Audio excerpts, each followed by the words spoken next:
Վուշը ծաղկել էր, բացելով իր սքանչելի երկնագույն ծաղիկները, որոնք նուրբ էին ու քնքուշ, ինչպես թիթեռի թևերը կամ գուցե և ավելի քնքուշ։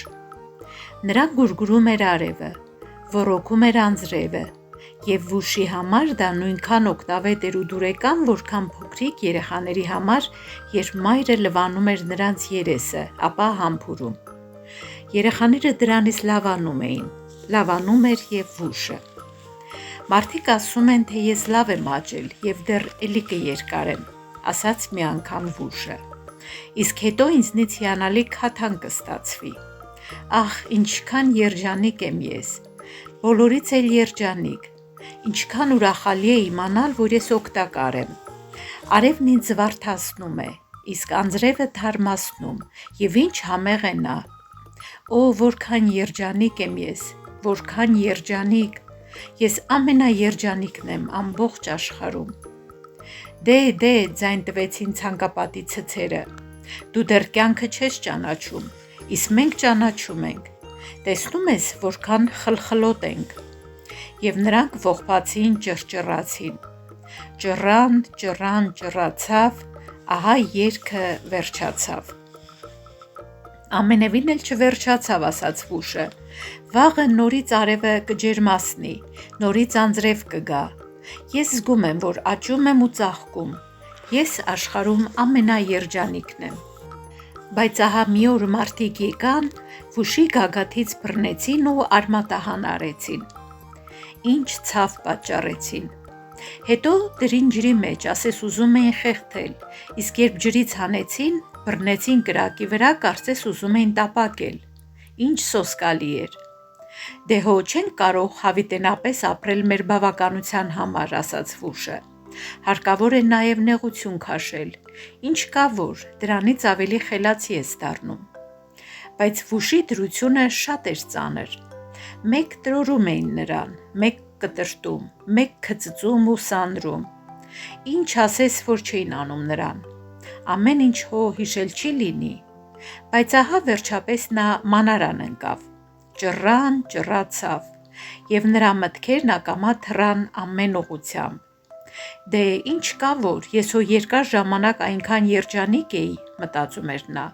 երբ այդպես տանջում էին իրեն։ Հարկավոր է շնորհակալ լինել այն ամենի համար, որ ինձ բաժին էր ընկել։ Այո, հարկավոր է, հարկավոր։ Եվ նա այս խոսքերը կրկնում էր նույնիսկ, երբ ջուլհակի դասգահի մեջ ընկավ։ Բայց ահա վերջապես նրանից ստացվեց մի կտոր հիանալի քաթան։ Ամբողջ Վուշը մինչև վերջին ցողունը գործածվեց այդ կտորի վրա։ Ինչ հաջողություն է սա,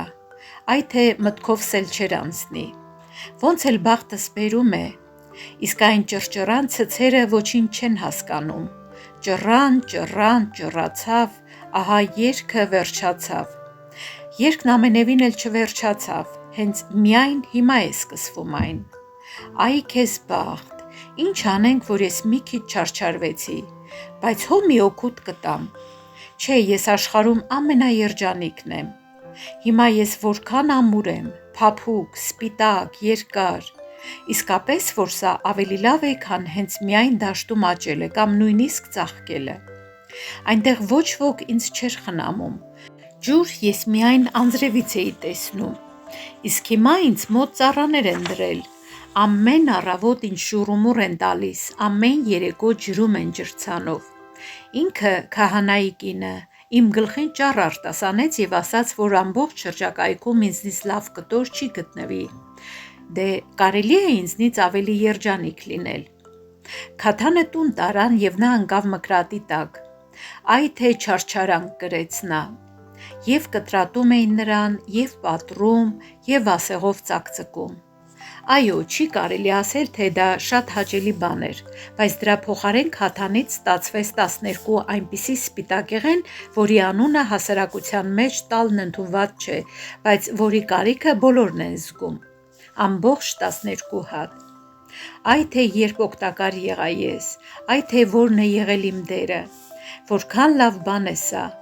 Հիմա ես էլ օգուտ եմ տալիս աշխարհին, և չէ որ հենց սա է կյանքի ամբողջ իմաստը, ամբողջ բերկրանքը։ Մենք 12 հատ ենք, բայց եւ այնպես մի ամբողջություն ենք, մենք մի դյուժին ենք, ինչ երջանկություն։ Անցավ մի քանի տարի եւ սպիտակեղենը մաշվեց։ Աշխարհում ամեն ինչ իր վաղճանն ունի, ասում էր նա։ Ես իհարկե ուրախ կլինեի էլի ծառայել, բայց հո չի կարելի անհնարինը պահանջել։ Եվ ահա սպիտակեղենը ծվեն արեցին։ Նա արդեն կարծում էր, թե բոլորովին իր վաղճանն եկավ։ Այնպես էին կտրատել, տրորել ու եփել նրան, ու մեկ էլ հանկարծ դարձավ բարակ սպիտակ թուղթ։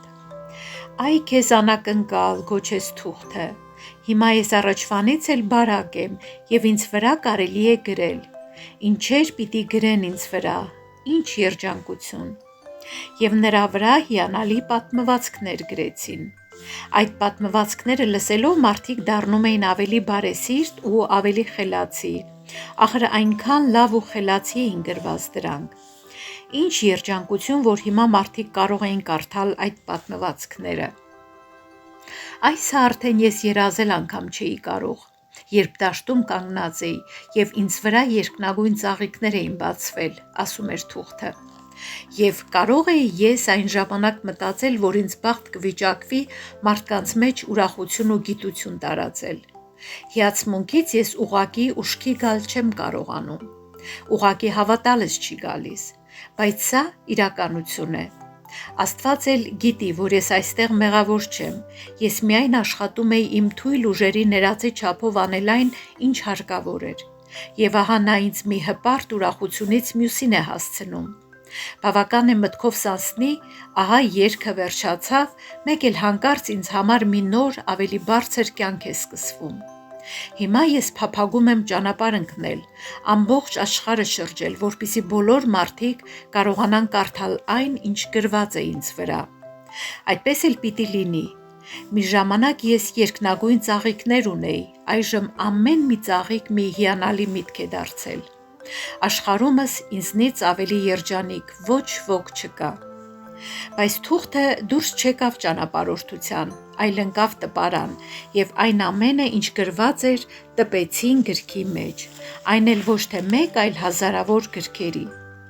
Այդ գրքերը օգուտ տալ եւ բավականություն պատճառել կարող էին շատ ավելի մեծ թվով մարդկանց, քան այն թուղթը, որի վրա գրված էին պատմվածքները։ Աշխարհից աշխարհ թափառելիս այդ թուղթը կարող էր արագորեն քրքրվել։ Այո, իհարկե, սա ավելի ճիշտ ձև է, մտածեց գրոտած թուղթը։ Սա իմ մտքովն էլ չէր անցնի։ Ես կապրեմ տանը հանգիստ ու խաղաղ եւ ինձ կհարգեն ու կպատվեն, ինչպես պառավ տատիկի։ Չէ՞ որ ես պահում եմ այն ամենը, ինչ գրված է ինձ վրա։ Բառերը գրչածայրից ուղիղ ինձ վրա են հոսել։ Ես կմնամ, իսկ գրքերը կճանապարհորդեն աշխարհի աշխարհ։ Դա շատ խելացի ձև է։ Օ, որքան երջանիկ եմ ես, որքան երջանիկ։ Այդ ժամանակ թղթի առանձին թերթերը հավաքեցին, մի կապ արին ու դրին դարակի վրա։ Դե հիմա արդեն կարելի է դափնիների վրա հանգստանալ, ասաց թուղթը։ Ոչինչ չի խանգարում մտքերը ժողովել ու կենտրոնանալ։ Հիմա եմ միայն ինչպես հարկն է հասկանում, թե ինչ կա իմ մեջ։ Իսկ ճանաչել իրեն նշանակում է մի մեծ քայլ անել դեպի առաջ։ Բայց ինչ կա իմ առջև։ Կատարելագործման ուղին։ Ամեն ինչ առաջ է ընթանում դեպի կատարյալը։ Մի գեղեցիկ օր թուղթը վերցրին ու վառարանը գցեցին։ Որոշել էին վառել, որովհետև մանրավաճառի խանութում հրաժարվեցին գնել այն։ Կարագի կամ շաքարավազի փաթեթ դարձնելու համար պիտանի չէր։ Տանը բոլոր երեխաները հավաքվել շրջան էին կազմել, ուզում էին տեսնել, թե թուղթը ինչպես կբռնկվի, կարմիր հրավառ կայծերն ինչպես կթռչեն իրար հետևից ու կմարեն, կնվազեն այնպես արագ, ինչպես երեխաներն են դուրս վազում դպրոցից։ Ամենավերջին կայծը, ճիշտ ինչպես դպրոցի ուսուցիչը,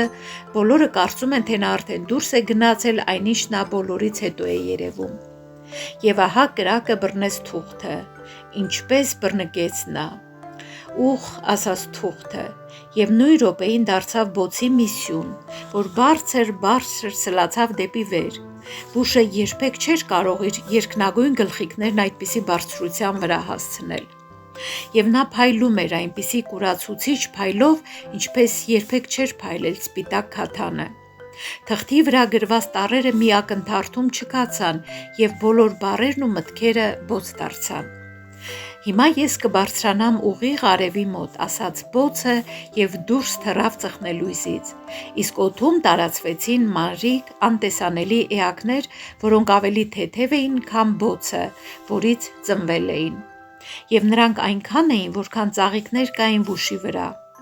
Իսկ երբ բոցը մարեց և թղթից միայն սև մոխիր մնաց, նրանք նորից պարել սկսեցին մոխրի վրա և այնտեղ, որտեղ նրանց ոտքերն էին դիպչում, կարմիր կայծեր էին ծագում։ Երեխաները դուրս վազեցին դպրոցից։ Վերջինը դուրս եկավ ուսուցիչը։ Ինչ ուրախալի էր նրանց նայելը։ Եվ երեխաները մեռյալ մոխրի վրա երգեցին. Ճռան, ճռան, ճռացավ, ահա երգը վերջացավ։ Իսկ անտեսանելի մանրիկ էակներն ասում էին. երգը երբեք էլ չի վերջանում, այ թե որն է ամենազարմանալին։ Մենք այդ գիտենք, դրա համար էլ մենք ամենաերջանիկն ենք։ Բայց երեխաները նրանց խոսքերը չլսեցին և եթե լսեին էլ, ոչինչ չէին հասկանա։ Եվ լավն էլ հենց դա է։ Պետք չէ, որ երեխաներն ամեն բան իմանան։